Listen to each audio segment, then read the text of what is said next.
अपने फैमिली के financial security के लिए हमारे पास एक टर्म इंश्योरेंस होना बहुत ही ज़रूरी है, क्योंकि लाइफ अनसर्टेन है। हम नहीं जानते कल को क्या होने वाला है।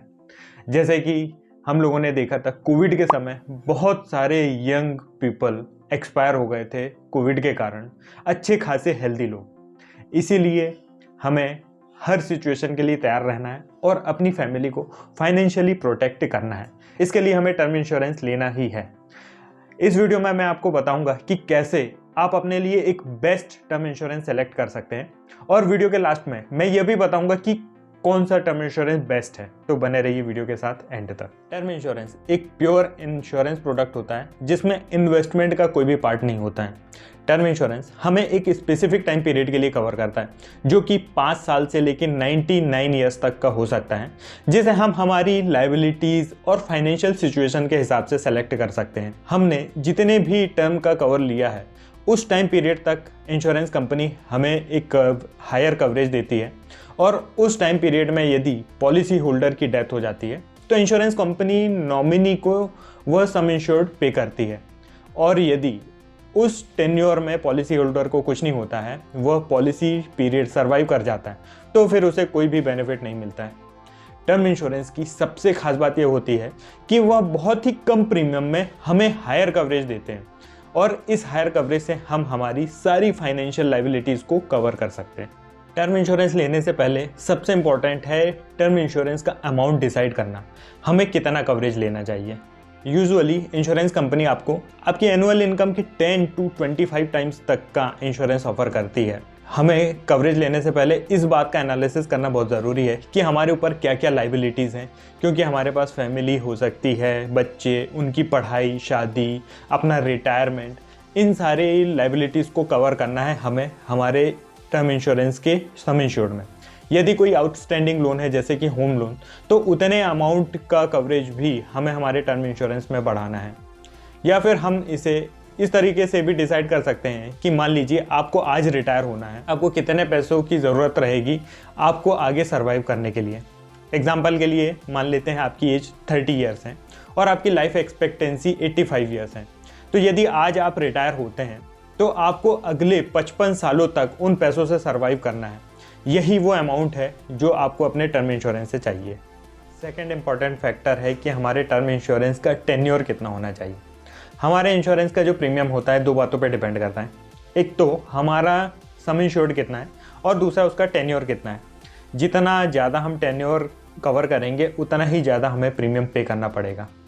इसे हम इस तरीके से डिसाइड कर सकते हैं कि हमारे ऊपर क्या क्या लायबिलिटीज़ हैं और कब तक हम उन लायबिलिटीज़ से फ्री हो जाएंगे। जैसे कि आपके बच्चों की पढ़ाई, शादी के बाद आप फ्री हो जाएंगे, और ज़्यादातर 65 to 70 की एज तक लोगों के बच्चे सेटल हो जाते हैं। तो इस तरह आप 65 to 70 की एज तक के लिए टर्म इंश्योरेंस ले सकते हैं।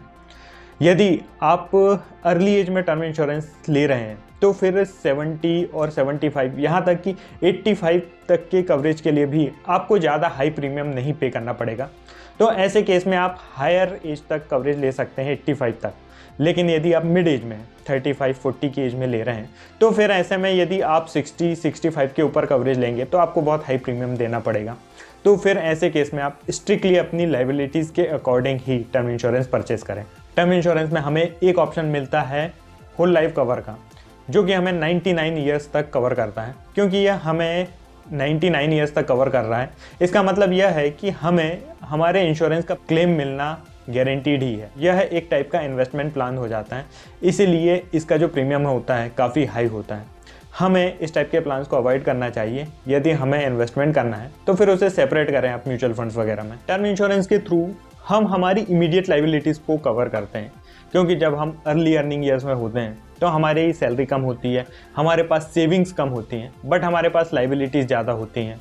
अब हमारे पास सेविंग्स नहीं है, तो इसलिए हमें शुरुआती सालों में टर्म इंश्योरेंस लेना बहुत ज़रूरी है।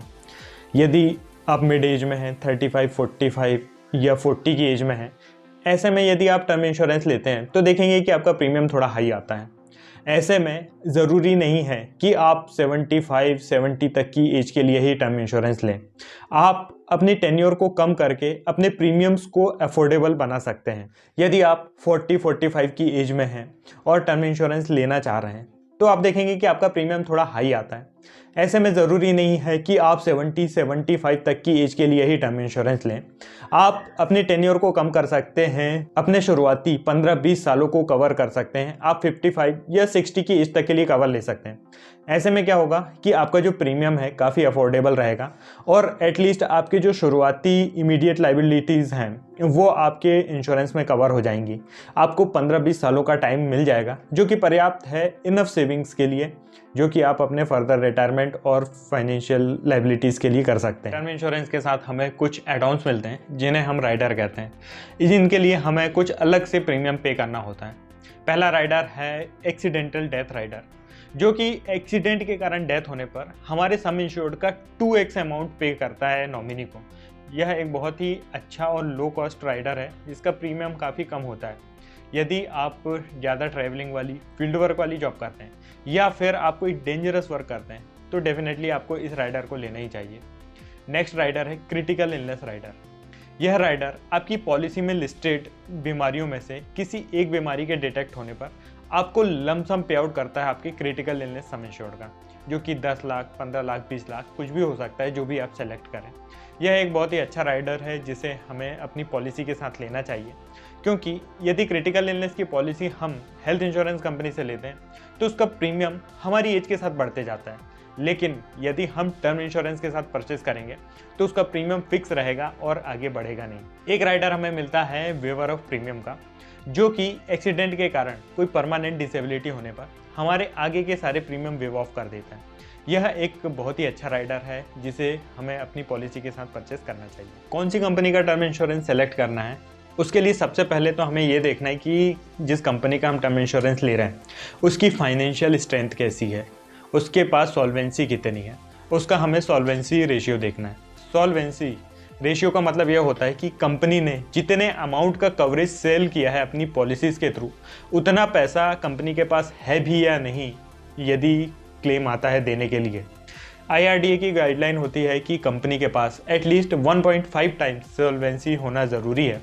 बट यदि हमें ऐसी कंपनी मिलती है जिसका सॉल्वेंसी रेशियो 1.5 टाइम्स से भी ज़्यादा है, उनकी क्रेडिट रेटिंग अच्छी है और दूसरे फाइनेंशियल इंडिकेटर्स अच्छे हैं, तो हमें ऐसी कंपनी को ही सिलेक्ट करना है। टर्म इंश्योरेंस लेते समय जो नेक्स्ट इंपॉर्टेंट फैक्टर है वो यह है क्लेम सेटलमेंट रेशियो का। क्लेम सेटलमेंट रेशियो का मतलब यह होता है कि कंपनी को कितने क्लेम रिसीव हुए और उस कंपनी ने कितने क्लेम सेटल किए हैं। यह एक बहुत ही अच्छा इंडिकेटर होता है जिससे हमें पता चलता है कि कंपनी कितने क्लेम सेटल कर रही है। क्लेम सेटलमेंट रेशियो एटलीस्ट 95% या फिर उससे ऊपर होना चाहिए। लेकिन सिर्फ क्लेम सेटलमेंट रेशियो देखकर ही हमें टर्म इंश्योरेंस को सेलेक्ट नहीं करना है, क्योंकि ऐसा भी हो सकता है कि किसी कंपनी का क्लेम सेटलमेंट रेशियो 1% ज़्यादा है, बट उसका सेटलमेंट का जो टाइम है, टर्न अराउंड टाइम है 1 महीने 2 महीने है, या फिर वो बहुत ज़्यादा क्वेरीज रेज करते हैं। और एक दूसरी कंपनी है जिसका क्लेम सेटलमेंट रेशियो 1% कम है, बट उसका टर्न अराउंड टाइम बहुत कम है, वो 1 हफ्ते में ही क्लेम सेटल कर देती है। तो ऐसे में जो दूसरी कंपनी है हम उसे सेलेक्ट करेंगे। क्लेम सेटलमेंट रेशियो के साथ हमें क्लेम सेटलमेंट अमाउंट रेशियो भी देखना है कि कंपनी के पास कितने अमाउंट के क्लेम आए और कंपनी ने कितने अमाउंट के क्लेम एक्सेप्ट किए, क्योंकि क्लेम सेटलमेंट रेशियो से तो हमें सिर्फ नंबर ऑफ क्लेम्स का पता चलेगा।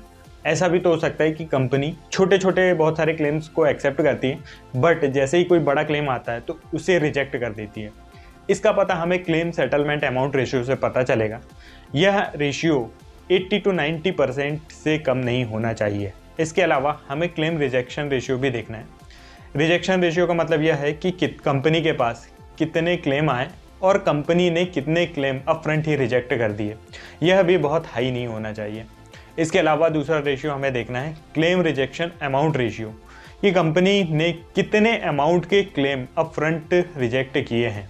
इन रेशियो से हमें यह पता चलेगा कि कंपनी बहुत ज़्यादा बड़े क्लेम्स को रिजेक्ट तो नहीं कर रही है। कौन सा टर्म इंश्योरेंस बेस्ट है?